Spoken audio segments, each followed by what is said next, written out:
यूं ही नहीं कहते हारे के सहारे बाबा श्याम हमारे।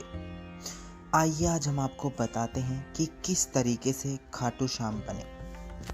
खाटू श्याम को भगवान श्री कृष्ण के कलयुगी अवतार को रूप में जाना जाता है। ऐसा कहे जाने के पीछे एक पौराणिक कथा का हाथ है। राजस्थान के सीकर जिले में इनका भव्य मंदिर स्थित है, जहां हर साल बड़ी संख्या में श्रद्धालु आते हैं।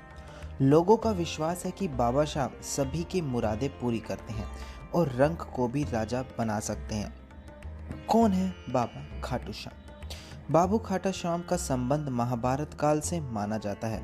यह पांडुपुत्र भीम के पौत्र थे।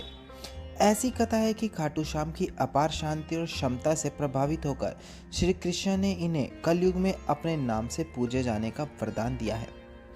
अब हम आपको बताते हैं श्री खाटू श्याम की कथा। लाक्षागृह की घटना के प्राण बचाकर वन वन भटकते पांडवों की मुलाकात हिडिंबा नाम की राक्षसी से हुई। यह भीम को पति रूप में प्राप्त करना चाहती थी। माता कुंती की आज्ञा से भीम और हिडिंबा का विवाह हुआ, जिससे घटोत्कच का जन्म हुआ। घटोत्कच का पुत्र हुआ बर्बरीक, जो अपने पिता से भी शक्तिशाली और मायावी था। बर्बरीक देवी का उपासक था। देवी के वरदान से उसे 3 भव्य प्राण प्राप्त हुए थे, जो अपने लक्ष्य को भेद कर वापिस लौट आते थे। इनकी वजह से बर्बरीक अजय हो गया था। महाभारत के युद्ध के दौरान बर्बरीक युद्ध देखने के इरादे से कुरुक्षेत्र आ रहा था। श्री कृष्ण जानते थे कि अगर बर्बरीक युद्ध में शामिल हुआ तो परिणाम पांडवों के विरुद्ध होगा। बर्बरीक को रोकने के लिए श्री कृष्ण गरीब ब्राह्मण बनकर बर्बरीक के सामने आए। अनजान बनते हुए श्री कृष्ण ने बर्बरीक से पूछा कि तुम कौन हो और कुरुक्षेत्र क्यों जा रहे हो। जवाब में बर्बरीक ने बताया कि वह एक दानी योद्धा है, जो अपने एक बाण से ही महाभारत युद्ध का निर्णय कर सकता है। श्री कृष्ण ने उनकी यहाँ पर परीक्षा लेनी चाहिए, तो उसने एक बाण चलाया, जिससे पीपल के सारे पत्ते में छेद हो गए, किंतु एक पत्ता श्री कृष्ण के पैर के नीचे था, इसलिए बाण पैर के ऊपर ही ठहर गया। श्री कृष्ण बर्बरीक की क्षमता से हैरान थे और किसी भी तरह से उसे युद्ध में भाग लेना से रोकना चाहते थे। इसके लिए श्री कृष्ण ने बर्बरीक से कहा कि तुम बड़े पराक्रमी हो, मुझ गरीब को कुछ दान नहीं दोगे क्या? जब बर्बरीक से दान मांगने के लिए कहा तो श्री कृष्ण ने बर्बरीक से उनका शीश मांग लिया। यहाँ पर बर्बरीक को थोड़ा सा अंशय हुआ कि ये ब्राह्मण तो है नहीं, और वास्तविक परिचय देने के लिए कहा। तो श्री कृष्ण ने अपना वास्तविक परिचय दिया तो बर्बरीक ने खुशी खुशी शीश दान देना स्वीकार कर दिया। रात भर भजन पूजा कर फाल्गुन शुक्ल दशमी को स्नान पूजा करके बर्बरीक ने अपने हाथ से अपना शीश श्री कृष्ण को दान दिया।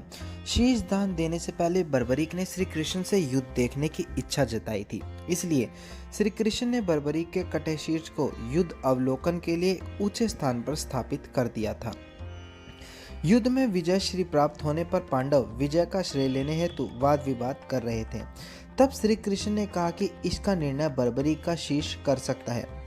बर्बरीक के शीश ने बताया कि युद्ध में श्री कृष्ण का सुदर्शन चक्र चल रहा था, जिसने कटे हुए वृक्ष की तरह योद्धा रणभूमि में गिर रहे थे। द्रौपदी महाकाली के रूप में रक्तपान कर रही थी।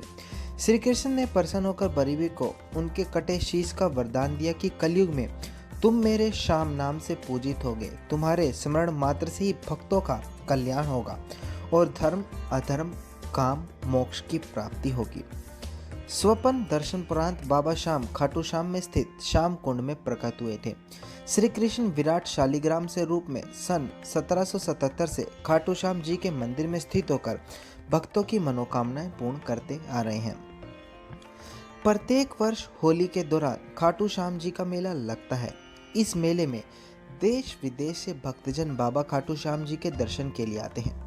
इस मंदिर में भक्तों की गहरी आस्था है। बाबा श्याम, हारा का सहारा, लखदातार, खाटू श्याम जी, मोरवीनंदन, खाटू का नरेश, शीश का दानी, इन सभी नामों से खाटू श्याम उनके भक्त को उन्हें पुकारते हैं।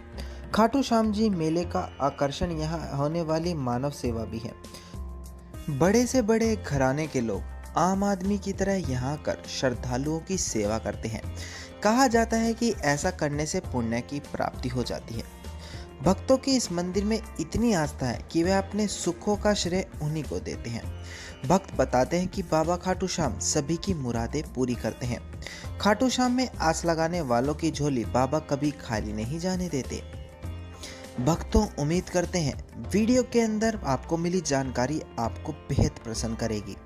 अगर आप भी बाबा खाटू श्याम के भक्त हैं तो आप यहाँ पर कमेंट सेक्शन में लिखें। और अगर आप इसी प्रकार की वीडियोस प्राप्त करना चाहते हैं तो आप असल आस्था को सब्सक्राइब करके नोटिफिकेशन बेल आइकन जरूर दबा दीजिए।